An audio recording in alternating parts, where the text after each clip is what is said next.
Hello everyone, welcome to our channel. ఈరోజు recipe వచ్చేసి అయితే క్యాలీఫ్లవర్తో పకోడీ అయితే చేస్తున్నాను. సాయంత్రం అయితే 3 అవ్వకముందే చలి అయితే స్టార్ట్ అయిపోతుంది కాబట్టి ఒకసారి ఈ విధంగా ఈవినింగ్ టైంలో క్యాలీఫ్లవర్తో వేడివేడిగా పకోడీ అయితే చేసుకొని తినండి, చాలా బాగుంటుంది. దీనికోసం అయితే క్యాలీఫ్లవర్ని తీసుకొని చిన్న చిన్నగా కట్ చేసుకోవాలి. చిన్న చిన్నగా అంటే మరీ చిన్న పీసెస్లో కాకుండా మీడియం సైజ్ పీసెస్ అయితే బాగుంటుంది పకోడీకి. ఈ విధంగా వేడి వాటర్ పెట్టుకొని అందులో అయితే ఒక 5 మినిట్స్ అలా ఈ కాలీఫ్లవర్ ముక్కలను అయితే ఉంచుకోవాలి. ఏమైనా పురుగు అలా ఉంటే ఆల్రెడీ చూస్తాం, కానీ ఇంకొంచెం వేడి వాటర్లో వేస్తే ఇంకా బాగుంటుంది. ఈ విధంగా వేడి వాటర్లో ఒక 5 మినిట్స్ అలా ఉంచేసి ఇంకా స్ట్రెయిన్ చేసుకోవాలి. స్ట్రెయిన్ చేసుకొని ఒక బౌల్లోకి తీసి పక్కన పెట్టేసుకోండి. ఇప్పుడు ఇంకొక బౌల్ తీసుకొని అందులోకి 1/2 కప్పు వరకు శనగపిండి, 1/2 కప్పు వరకు బియ్యం పిండిని అయితే వేసుకోవాలి. సేమ్ క్వాంటిటీలో వేసుకోండి పిండిలు.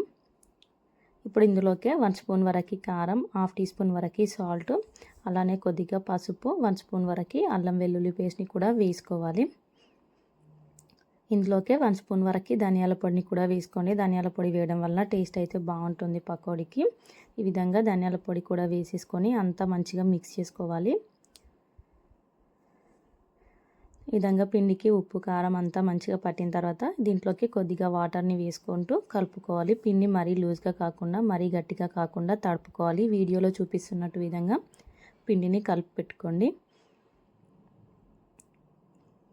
ఈ విధంగా కలుపుకున్న తర్వాత ఇందాక మనం స్ట్రెయిన్ చేసి పెట్టుకున్న కాలీఫ్లవర్ ముక్కల్ని ఈ పిండిలోకి అయితే వేసుకొని ముక్కలకి పిండి మంచిగా పట్టేలా చేయితో అయితే కలుపుకోవాలి. చేయితో కలిపితేనే మంచిగా పిండి అయితే ముక్కలకి మంచిగా పట్టుకుంటుంది కాబట్టి ఈ విధంగా వీటన్నింటినీ పిండిలో వేసుకొని మంచిగా కలిపేసుకోవాలి.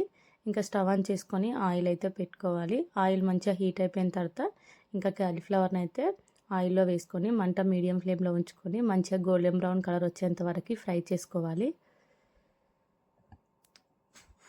ఈ విధంగా ఆయిల్లో పట్టినన్ని వేసుకొని మంచిగా గోల్డెన్ బ్రౌన్ కలర్ వచ్చేంత వరకు ఫ్రై చేసుకొని తీసుకుంటే ఇంకా మనకైతే కాలీఫ్లవర్ పకోడీ అయితే రెడీ అయిపోతుంది. చాలా క్రిస్పీగా అండ్ టేస్టీగా బాగుంటాయి.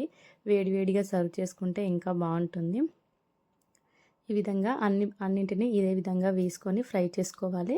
ఇంకా నేనైతే ఈ పకోడీలోకి గ్రీన్ చిల్లీ అలానే కొద్దిగా కరివేపాకును కూడా ఫ్రై చేసుకొని వేసుకుంటున్నాను. మనం పకోడీ తినేటప్పుడు ఈ విధంగా కరివేపాకు పచ్చిమిర్చి కూడా తగిలితే బాగుంటుంది తినేటప్పుడు అయితే. సో అందుకనే ఫ్రై చేసి అయితే వేసుకున్నాను.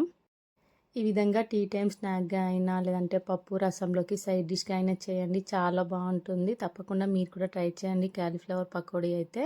నా వీడియో కనుక నచ్చినట్లయితే please like and subscribe to my channel.